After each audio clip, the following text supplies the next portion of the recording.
Welcome. Hello. Hi, Linda. Hello. Okay, so we are reading A Course of Love by first receiver Marie Perron. And this book can change your life. I will say from my own experience, this book can change your life for the better. Um, Linda, how shall we decide who shall read first? Would you like to read first? No, I would like for you to read first. Thank you. Oh, okay. Well, I'm going to start on this page. It says you are. It's the second page near the copyright information on the other side. Okay. You are. Yes, I have it. You are, as you read these words, as much a receiver of this dialogue as she who first hears these words and transfers them to paper. Is a piece of music not received by you, even when you may be one of thousands or millions who hear it? Does it matter who is first to hear the music? This is, in truth, a dialogue between me and you. This is Yeshua speaking, Jesus speaking. Wish not that the way of the transcriber of these words were the way for everyone, and think not that to hear directly from the source is different than what you do here. Dialogues 1:19-20.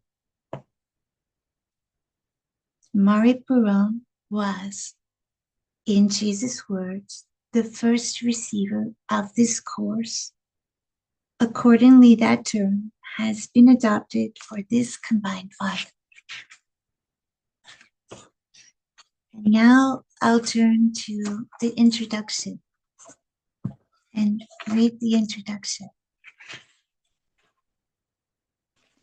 And you might notice that I read slowly. And this is, for the importance of feeling every word, every sentence, even every space by reading slowly. And this is to allow the pauses just to feel all the deliciousness of what we're given here.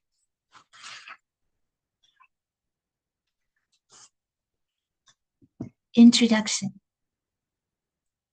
This course was written for the mind, but only to move the mind to appeal to the heart.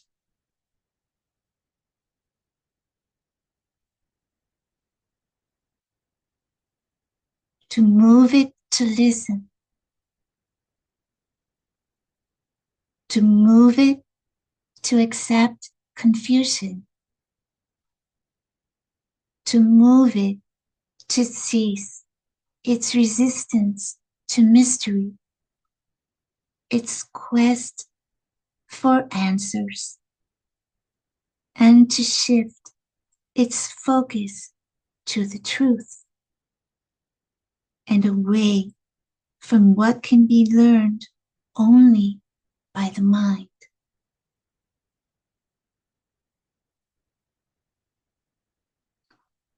What is learned by the mind only rearranges reality.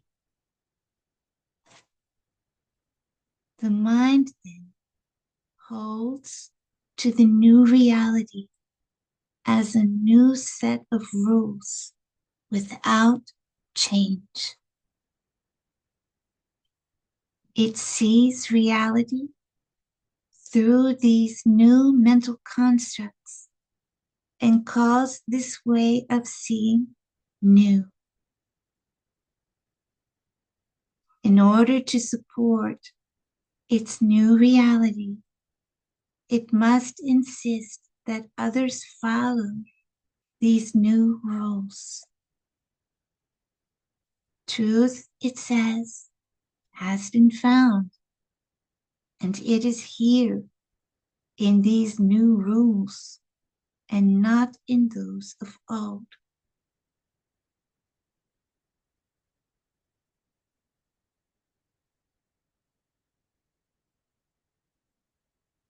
The mind will then tell you how to feel according to its rules and will resist all ways of feeling,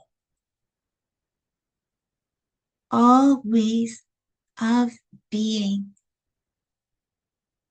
that appear to run counter to these rules, as if it knows, because of these rules, how things are.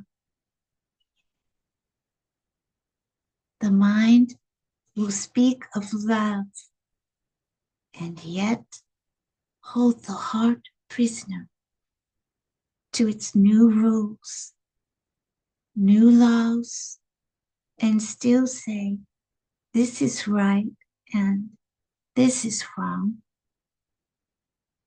It will speak of love and not see its intolerance or its judgment. It will speak of love to be helpful and with all sincerity, and yet the very logic that it uses, though new, wounds the heart of the most tender,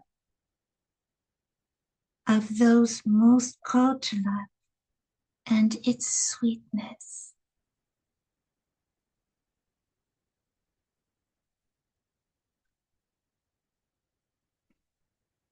I am wrong to feel the way I do, the tender-hearted says to herself, and convinced that another knows what she does not, covers over her tenderness with protection.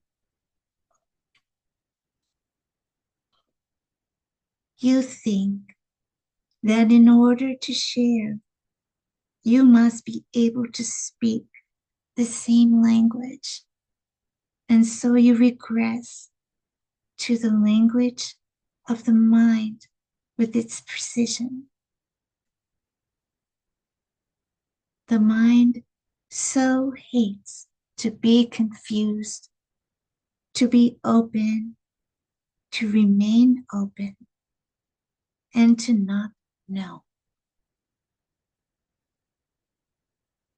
It desires anchors to hold it in one spot, and held there suffers the pounding of the sea of change, resists the current, fortifies itself against the storm.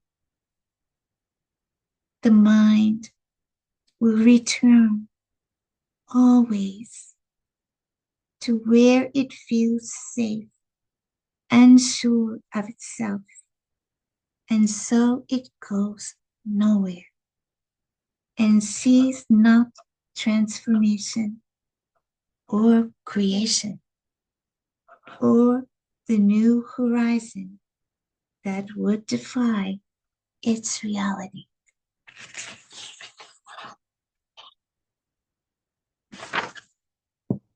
The mind cannot hold open the doors of the heart, and yet we turn within, turn to the mind, and show it where openness lies, where sweetness abides, where love's knowing is found. All the mind can do is rearrange reality and hold it still and captive and rule bound. The laws of love are not laws such as these. The laws of love are not rules, facts, or right answers. The laws of love bring spiritual freedom, the freedom that lies beyond belief, beyond thought, beyond adherence to any authority other than one's own heart.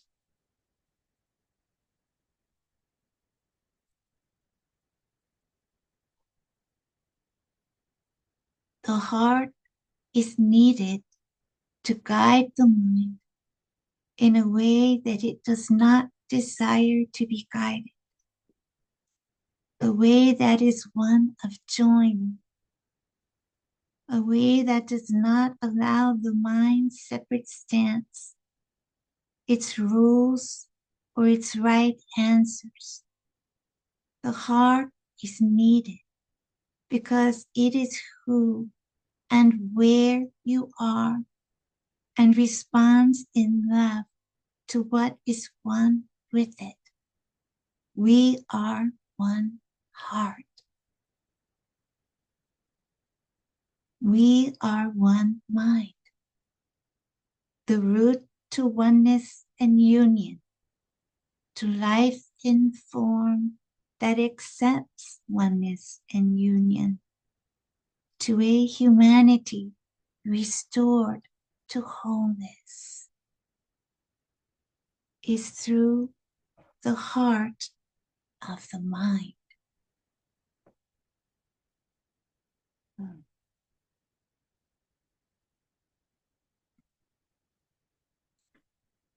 This course will seem remedial to some, easy to some, complex to some. The mind may say, yes, yes, I know. Tell me something I don't know. The mind may reel at contradictions, cling to known truths, compare this wisdom to other wisdom. The mind will attempt to understand with its own logic and fight the logic of the heart. The mind will seek new rules and perhaps be willing to rearrange its reality once again. The mind is its own reality. You cannot escape the mind's reality with the mind. You cannot learn how to escape the reality of the mind with the mind's patterns of learning or of logic. You cannot live in a new and fresh world and retain the mind's reality. There is no everyone to whom I speak, to whom I give these words. There is no single, no solitary, no separate mind to whom these words are spoken. These words are spoken heart to heart, from one heart to one heart. Everyone is just a concept. These words are given to each one. They are heard only by each alone, by which I mean in the sanctity of the one heart. We are one heart. We are one mind. Join in wholeheartedness. We are the heaven of the world. We replace bitterness with sweetness. We dwell in the reality of the one heart, creation's birthplace, birthplace of the new. The new is not that which has always existed. It is not that which can be predicted. It is not that which can be formed and held inviolate. The new is creation's unfolding love. The new is love's expression. The new is the true replacement of the false illusion's demise. Joy birthed amongst sorrow. The new is yet to be created, one heart to one heart.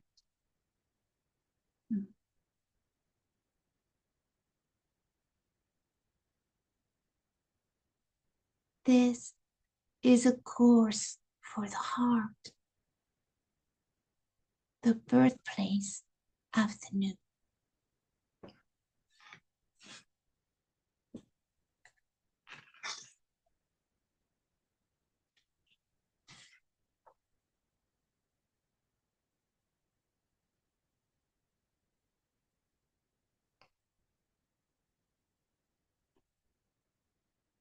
Linda, would you like to read the prelude?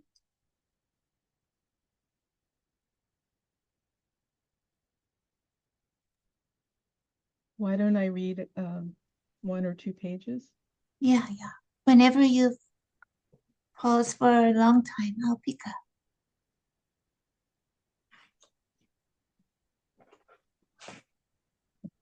The Prelude.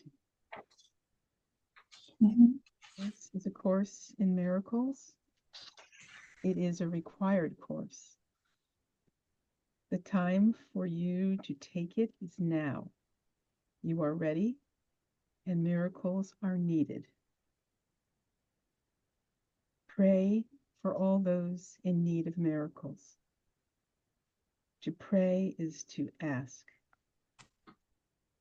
But for what are you asking? This is the first instruction in this course in miracles.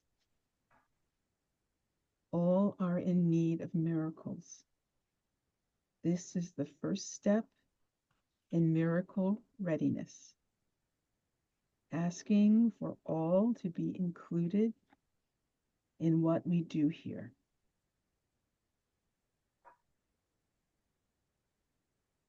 By praying for all those in need of miracles, you are praying for all to learn as you learn. You are asking to link your mind with all minds. You are asking to end your separated state and learn in a state of unity. This is a basic recognition that this is the only way you learn. The separated the separated self or the ego does not learn. Even when the ego has taken many courses and received many teachings, the ego has not learned, but has merely become threatened. Spirit does not need a course in miracles. If the ego cannot learn and spirit doesn't need to, then who is this course and all other such courses for? Learning our true identity, the identity of the self that is capable of learning, is something everyone must do. Can the ego learn this? Never. Does the spirit need to? No. Who then is this course for? This is a basic question that was not adequately answered in A Course in Miracles. While A Course in Miracles is meaningless to the ego and unnecessary to spirit, it would seem to have no audience at all if these are the only two states that exist, since it is impossible to be part spirit and part ego, assuming there would be such a state in which learning could take place, would be meaningless. The world as a state of being, as a whole, has entered a time brought on largely by A Course in Miracles, in which readiness for miracle mindedness is upon it. A Course in Miracles opened a door by threatening the ego. All those who, with egos weakened, walked this world with the hope of leaving ego behind, with miracle-minded intent, have awakened human beings to a new identity. They have ushered in a time of ending our identity crisis. Not since Jesus walked the earth has such a time been upon humankind. What is it in you that is capable of learning? What is it in you that recognizes that ego is not what you are? What is it in you that recognizes your spirit?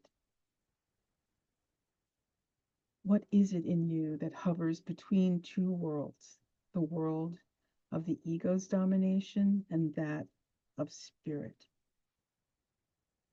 What recognizes the difference? The Christ in you.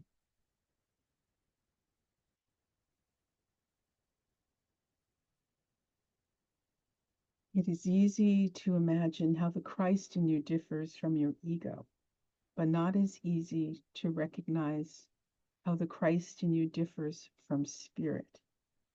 The Christ in you is that which is capable of learning in human form what it means to be a child of God. The Christ in you is that which is capable of bridging the two worlds. This is what is meant by the second coming of Christ.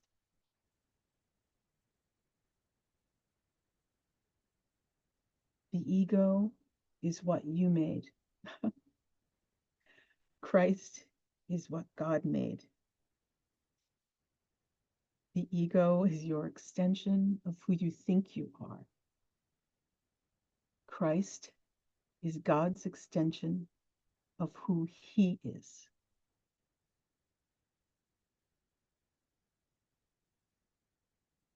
In order to end the need for learning, you must know who you are and what this means. Where the original Course in Miracles was a course in thought reversal and mind training, a course to point out the insanity of the identity crisis and dislodge the ego's hold. This is a course to establish your identity and to end the reign of the ego. I'm going to stop. Thank you.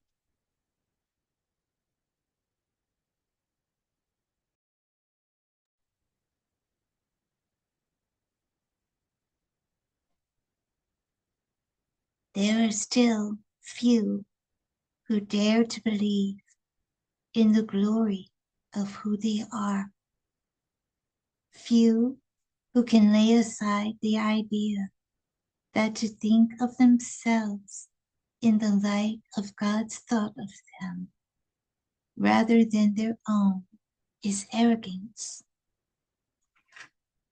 This is only because the ego is not yet and finally gone. You are right not to desire to glorify the ego in any way.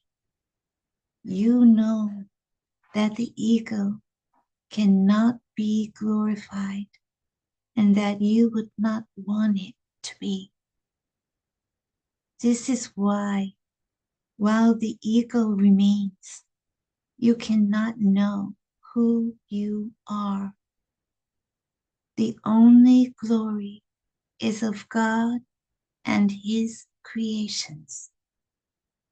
That you are among the creations of God cannot be disputed.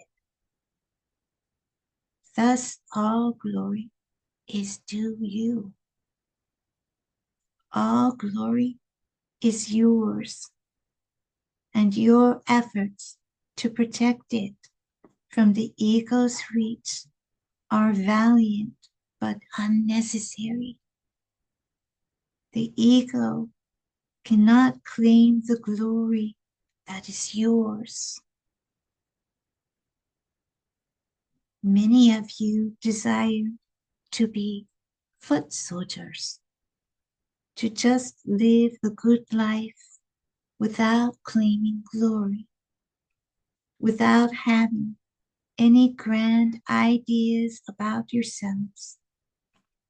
It is possible to do much good without recognizing who you are, but it is impossible to be who you are, and you are what the world is for. Your recognition of yourself and your recognition of your brothers and sisters is what the world is for. To stop before this is accomplished, when it is in reach, is every bit as insane as belief in the ego. Ask yourself, what is it that stops you?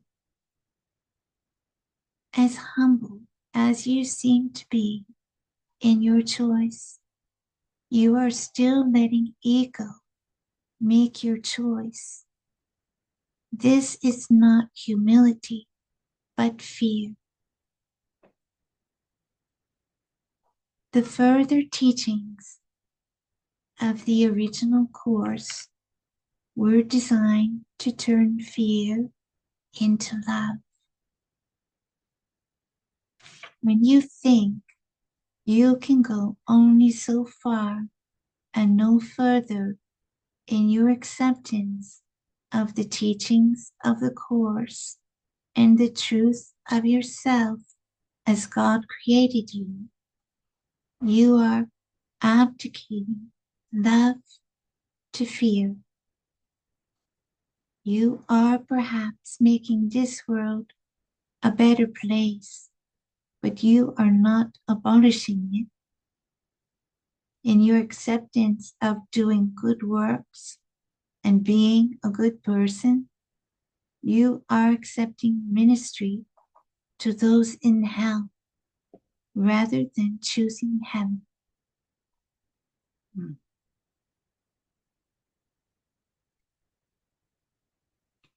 You accept what you view as possible and reject what you perceive as impossible. You thus cling to the laws of man and reject the laws of God. You claim your human nature and reject your divine nature. What is this rejection but rejection of yourself? What is this rejection but fear masquerading as humility? What is this rejection but rejection of God? What is this but a rejection of miracles? You who have rejected yourself are likely to feel increasingly burdened. Although an initial burst of energy may have followed your reading of the Course or your discoveries of other forms of the truth, although you may even have experienced what seem to be miracles happening to you as you continue to reject yourself, this energy and these experiences that lightened your heart would have begun to recede and to seem as distant and unreal as a mirage. All that you retain is a belief in effort, in the struggle to be good and to do good, a belief that clearly demonstrates that you have rejected who you are. O child of God,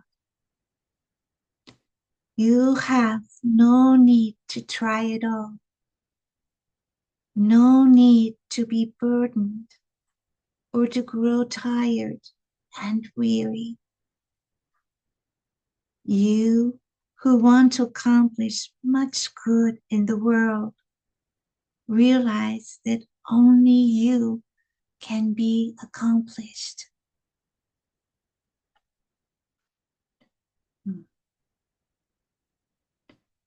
You are here to awaken from your slumber.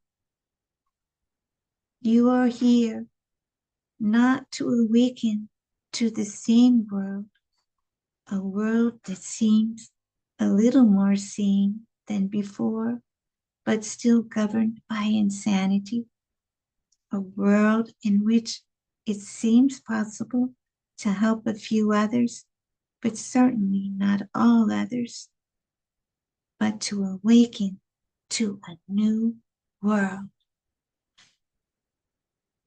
If all that you see changed within your world is a little less insanity than before, then you have not awakened, but still are caught in the nightmare your ego has made.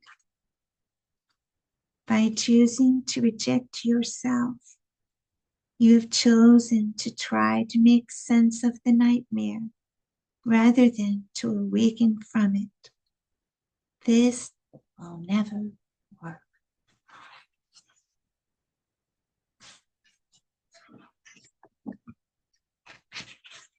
Shall I continue?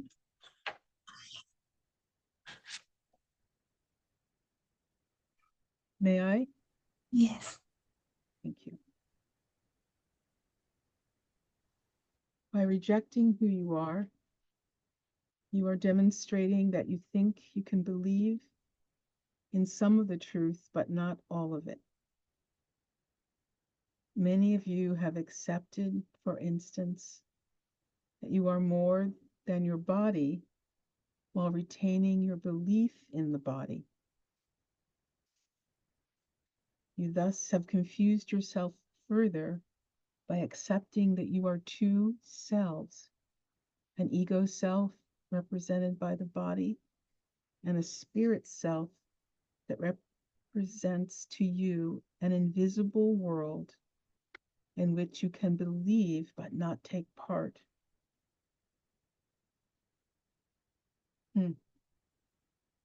You thus have placed the ego at odds with spirit, giving the ego an internal and invisible foe to do battle with. This was hardly the purpose of any teachings of the truth that have as their aim the exact opposite of this conflict inducing situation. The truth unites, it does not divide. The truth invites peace, not conflict. Partial truth is not only impossible, it is damaging. For sooner or later in this lopsided battle, the ego will win out. The spirit, as you have defined it, it is too amorphous, too lacking in definition and believability to win this battle against what you perceive as your reality. You who have come close to truth, only to turn your back and refuse to see it, turn around and look once again. You have traveled your path, and the end of the journey is in sight. You stand at the precipice with the view of the new world glittering with all the beauty of heaven, set off at just a little distance in a golden light. When you could have seen this sight, you turned your back and sighed, looking back on a world familiar to you and choosing it instead.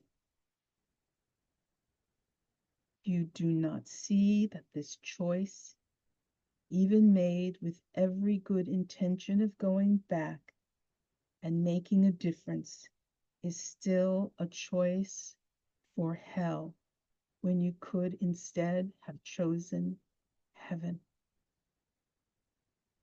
Yet you know that choosing heaven is the only true way to change the world. It is the exchange of one world for another.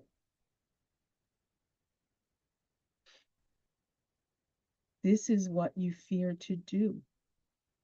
You are so afraid to let go of the world that you have known that even though it is a world of conflict, sickness, and death, you will not exchange it, will not relinquish it. While God remains unknown to you and you remain unknown to yourself, so too does heaven remain concealed. Thus, in turning your back on heaven, you turn your back on yourself and God as well. Your good intentions will not overcome the world and bring an end to hell.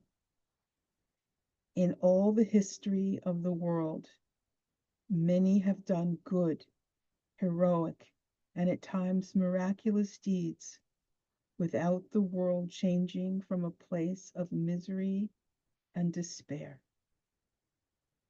What is more arrogant?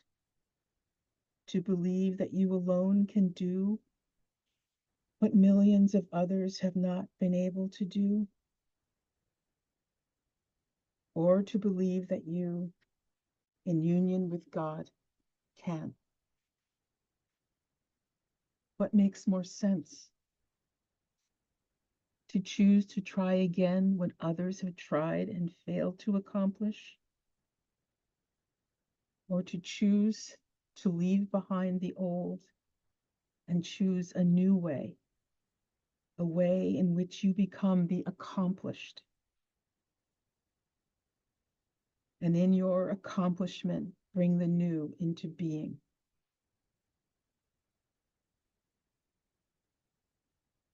Please read.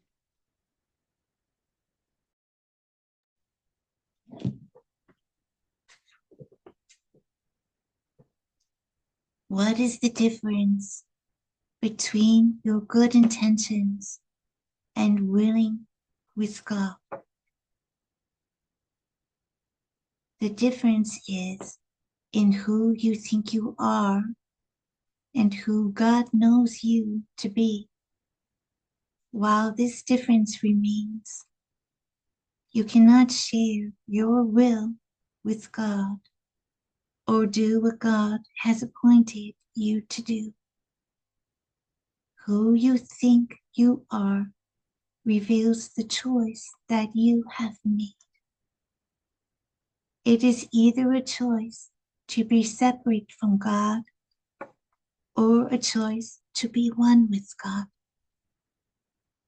It is a choice to know yourself as you always have, or a choice to know yourself as God created you.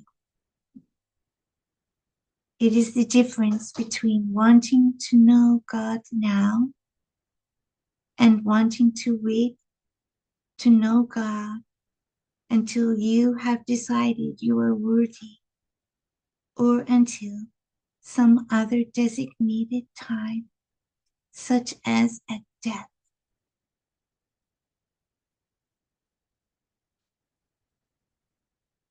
What are good intentions but a choice to do what you can, alone, by yourself, against great odds?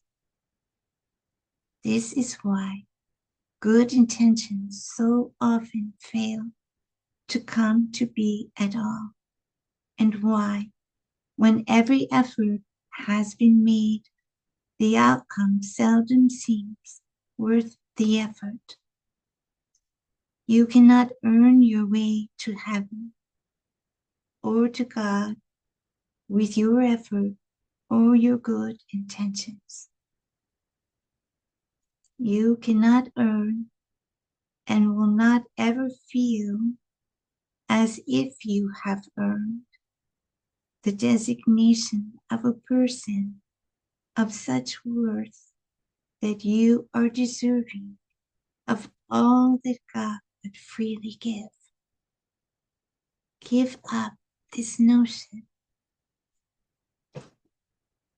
You have decided that you know how to do good works, but that you do not know how to do what God asks of you.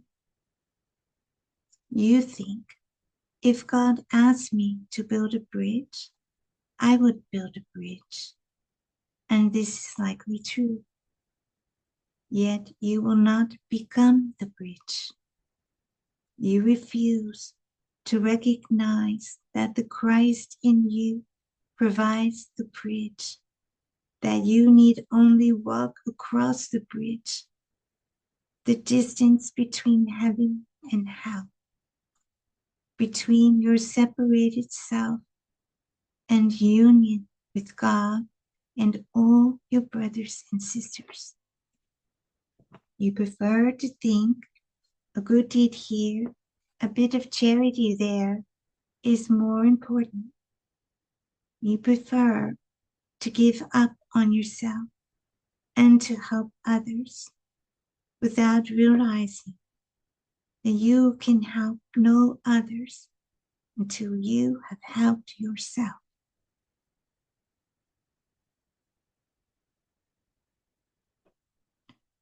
You prepare selflessness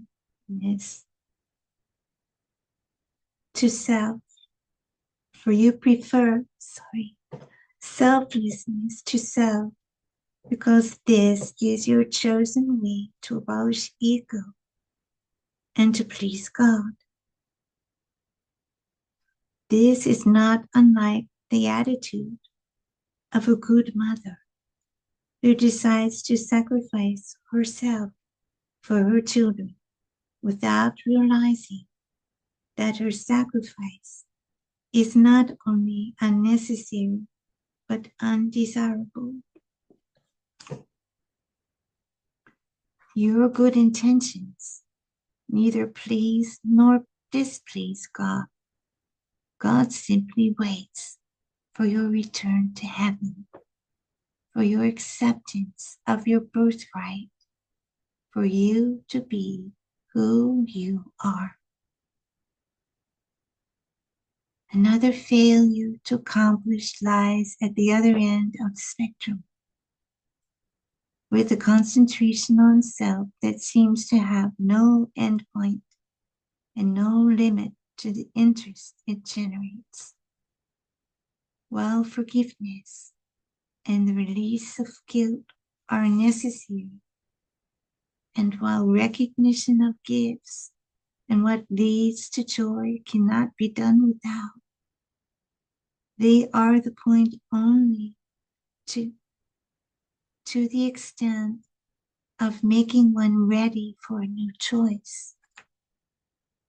Prolonged interest in self can be as damaging as the selflessness of those intent on doing good works. Rather than leading to knowledge of God, prolonged interest in self can further entrench the ego. Seekers are but another category of those who, at the precipice, act as if they have hit a wall rather than come across a bridge. It is precisely the place at which you stopped that you must return to. Those who continue to seek may have left teachings of the Course or of one or another spiritual or religious tradition, only to find another and still another. For those intent on seeking, there is always more to seek. But those who find must stop to realize what they have found and to realize that they seek no more.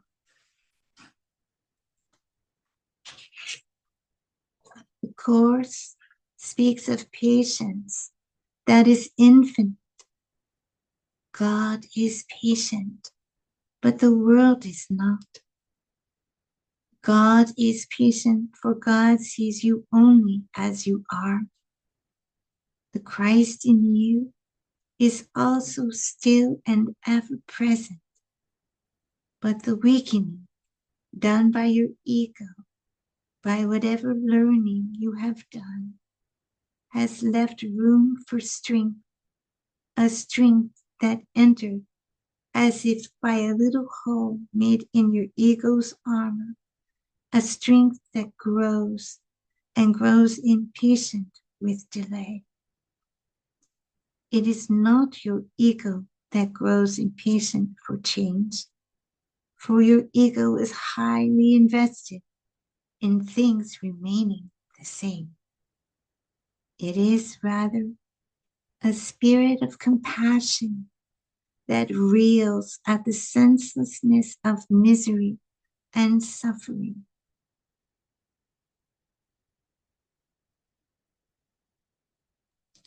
A spirit that seeks to know what to do. A spirit that does not believe in the answers it has been given.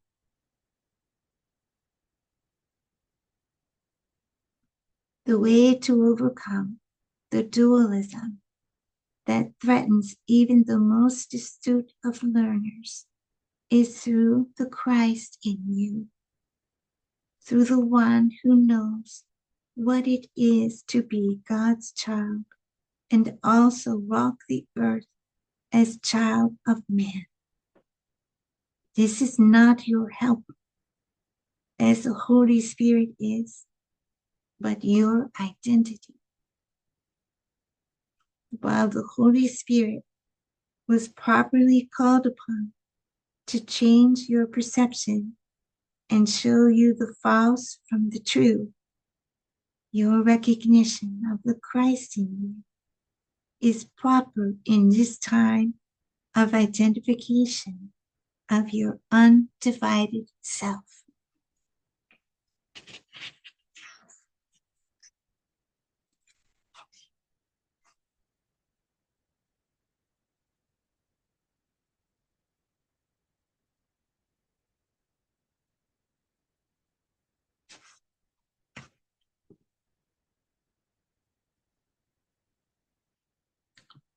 Shall I continue?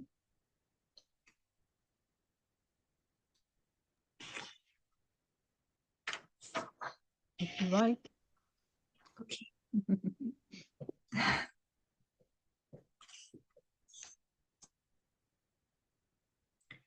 Let us for the moment speak of the family of God in terms of the family of man, in terms, in short, that you will recognize.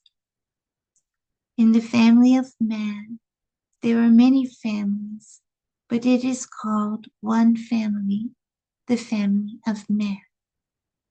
It is called one species, the human species. Within this family of man are individual families, and among them, that which you call your family. A family has many members, but it is called one family. All of its members are descended from the same ancestors, the same bloodline. Within that bloodline are genes that carry particular traits and predispositions. A child of one family may resemble the child of another distant relative, or a relative who lived and died many years previously. You see nothing odd or foreign in this. This is the nature of family, as you understand family. And beyond the physical nature of families, the bloodlines and the ancestors, what holds the family together as one is love. The family is, in fact, the only place where unconditional love is seen as acceptable. Thus, no matter how good one child is perceived to be, how bad another is perceived to be, the love of the parent for the child is the same.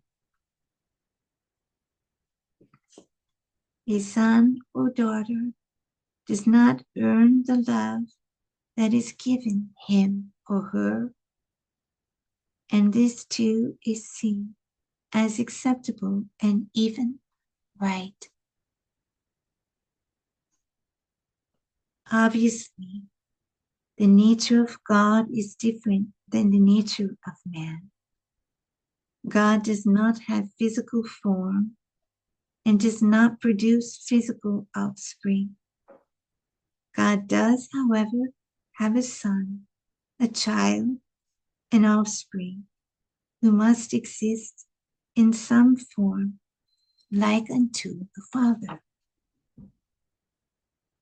Within the story of the human race, there is a story about the coming of God's Son, Jesus Christ, who was born, grew into a man, died, and rose again to live on in some other form. other than that of a man. Those who believe the story have accepted that Jesus was God's Son before he was born, while he walked the earth, and after he died and resurrected. Whether this is your belief or not, it comes close to the truth in a form that you can understand. Jesus is simply the example life, the life that demonstrated what it means to be God's child.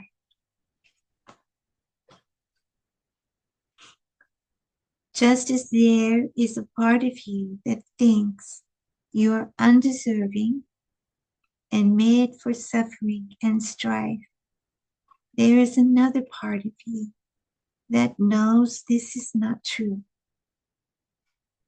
Think back and you will remember that from the earliest of ages, you have known that life is not as it is meant to be, that you are not as you are meant to be.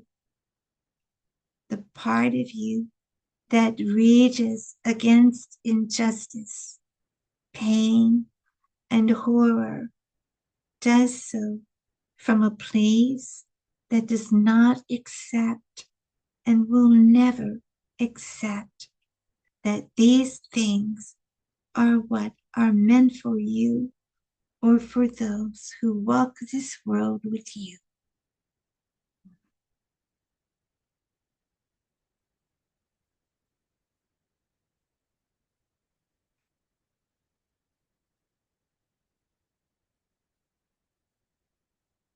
And yet your history, in which you so believe, will tell you that the world has always been thus and that there is no escape from it. In such a world, the question should not be, why do so many take their lives, but why do so few?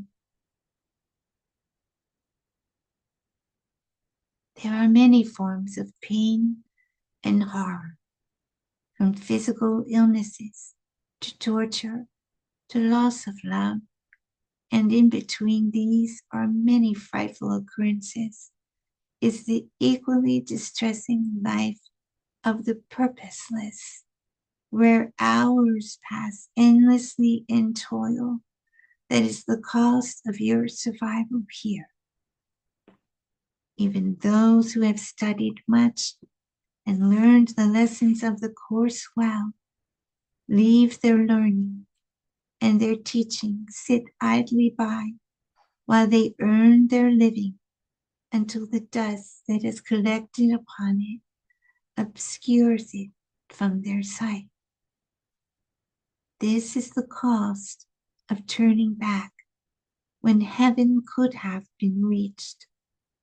The cost in continuing to believe in the laws of the world that govern the survival of the body. This is the way of those who know this is not the way it is meant to be, and then doubt their knowing. This is the way it has always been, they cry. They lament that they see but one real world while heaven waits just beyond their willingness to proceed.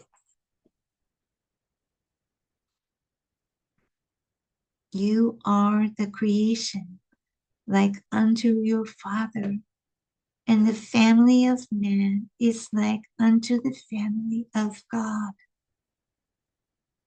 Just as children grow in your real world and leave their family, separate from their family to begin their own life, so have you done as part of God's family.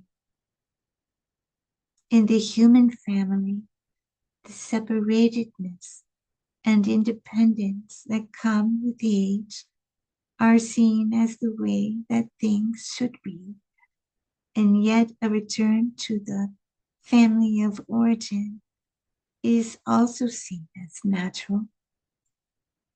Children go away for a time, eager to assert their independence, only later to return.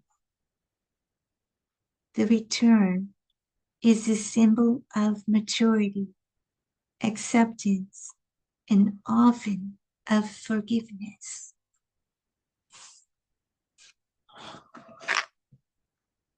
What does it mean to believe in God? You recognize that you cannot know God in the same way in which you know another human being, and yet you keep seeking this type of knowing.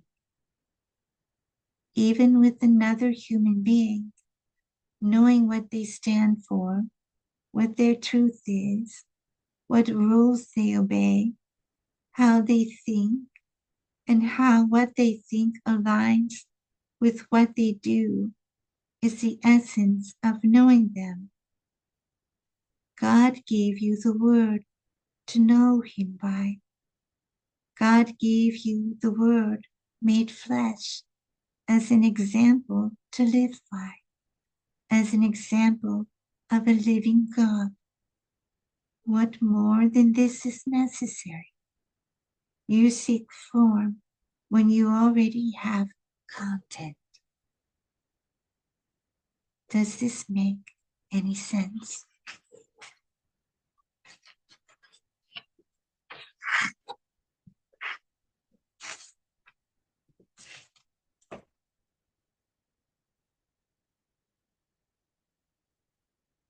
You read what authors write and feel that you know not only their characters, but them as well.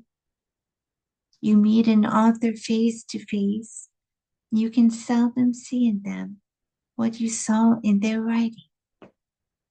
When you meet an author face to face, you view their form.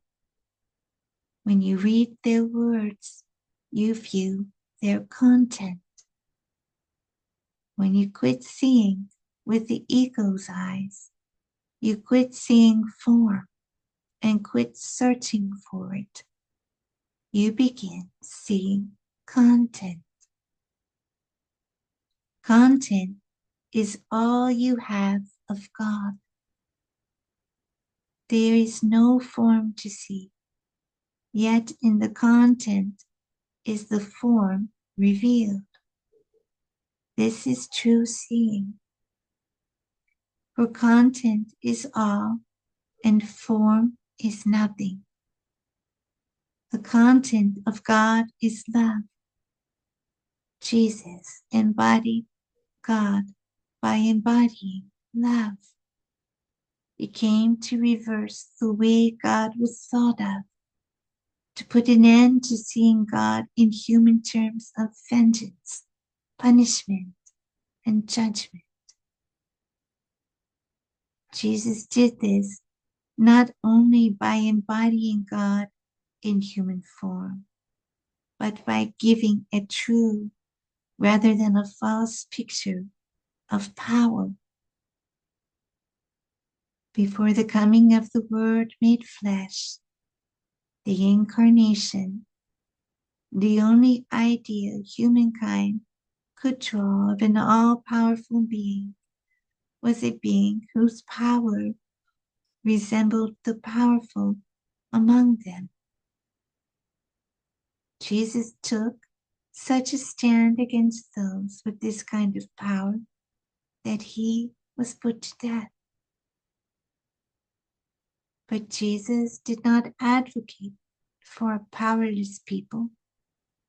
Jesus taught true power, the power of love, a power proven by the resurrection. Jesus, united with the Christ in you, is he who can teach you who you are and how to live as who you are in a new world. He can open heaven to you and walk you through its gates, there to exchange this world at last for your true home. But it is not your body that will pass through heaven's gates, nor your body's eyes that will view the new world you will behold and take with you. To view a physical world of dimension, shape, and scope like unto the old, and hope to transport it from one place to another would be delusional. The new world does not have to do with form, but with content, a content that is as transferable as an author's words upon a page. How many would not travel to heaven if they could get on a bus and be transported there? Yet each of you holds within you the power to reach heaven. Knowing yourself as who you really are is the only thing that will allow you to quit fearing your power. Jesus accepted his power and so brought the power of heaven to earth. This is what the Christ in you can teach you to do. This is miracle-mindedness. This is love. This is oneness.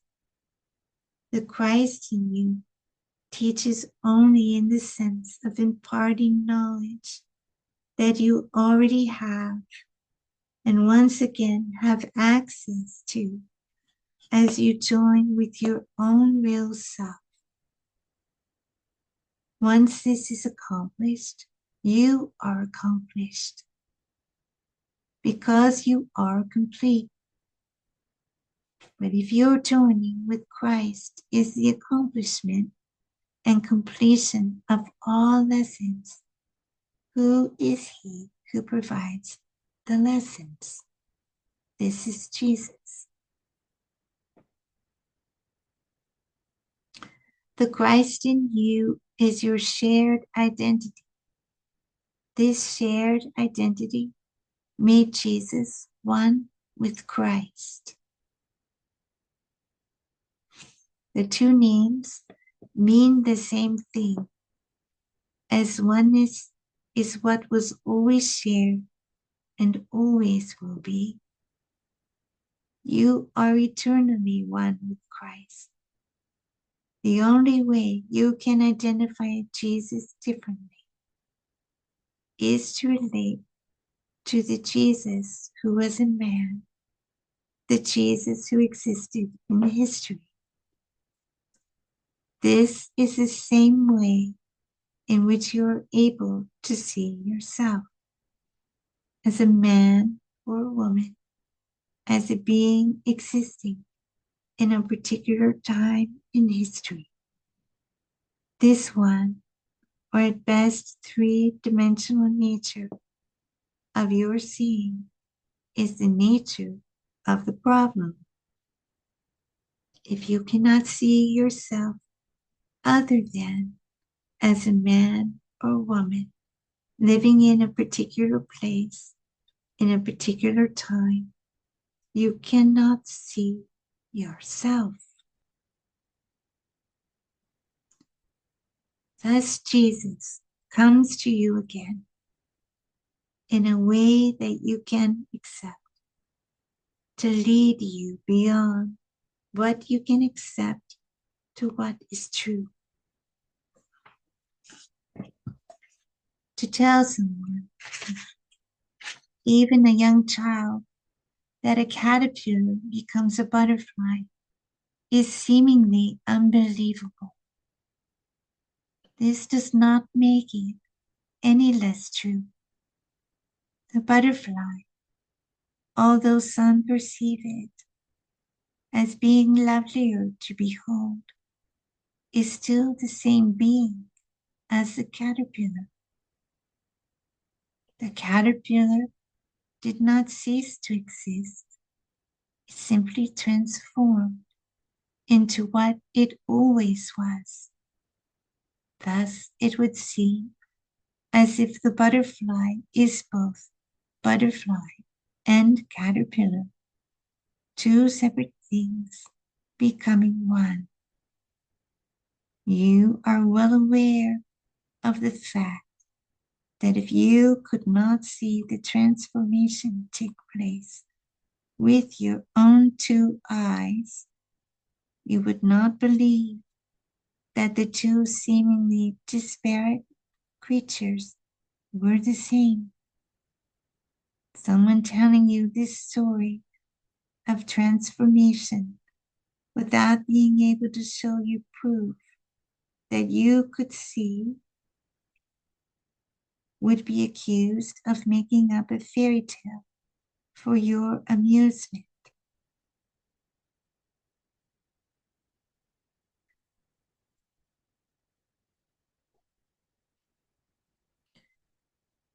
Linda, could you finish? My eyes are going all white, like Yeah. everything's turning to light. Okay. I can't see the page.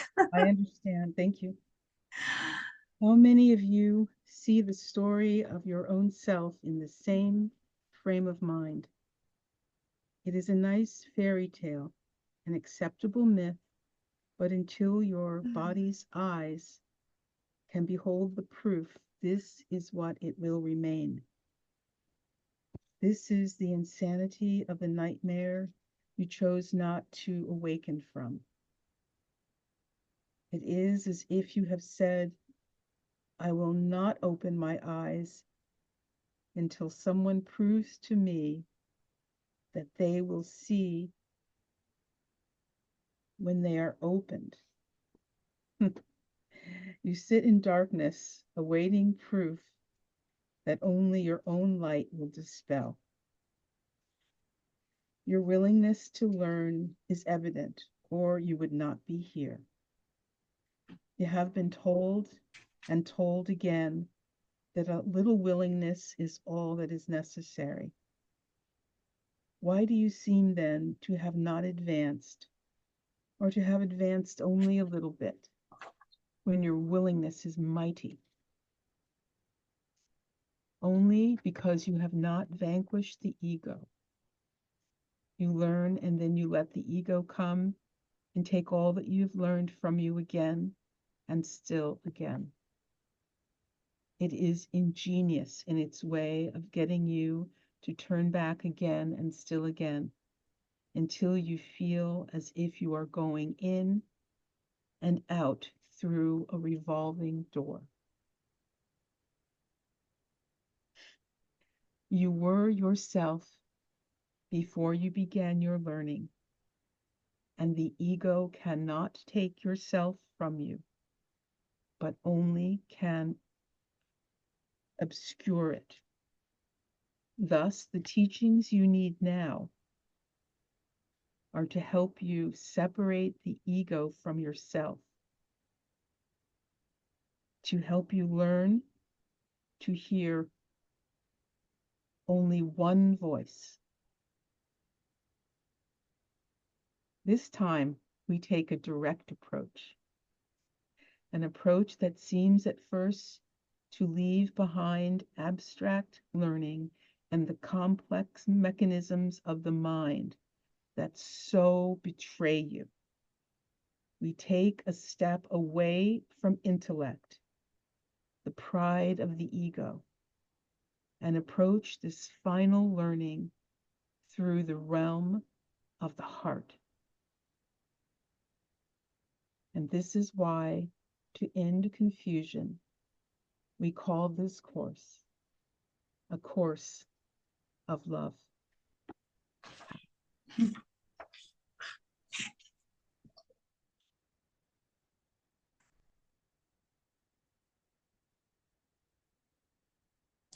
I'm feeling this is a good place to stop for tonight.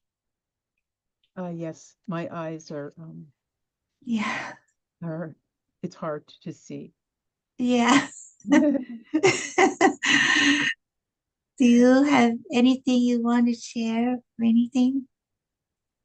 Um, well, I remember reading this in the dark, waiting for my child to get out of the dentist office. And I read it out loud, and it was profound. And I have many, many lines underlined because they spoke to me. And I went, oh, oh, that's what's going on. So Yeah. it's very timely. Oh, yeah. I'm very grateful. Me too. I'm very grateful for you joining me tonight. And I'm grateful for this book. I'm grateful for Yeshua bringing through another text and for Mari Perone, first receiver, receiving it. Mm, And grateful for whoever may listen to this. I will post this. yes, And yeah, everything is right now. So indeed. And I'm grateful for the teacher we both knew in physical form. He always feels close. And I know, you know, yes, I'm very grateful. yes, yes, yes, Training continues. Thank you. yes, yes, yes. Sorry. Very grateful. I thank you also eternally. Okay, Oh, so wonderful. Thank you so much. I'll look for a future invitation.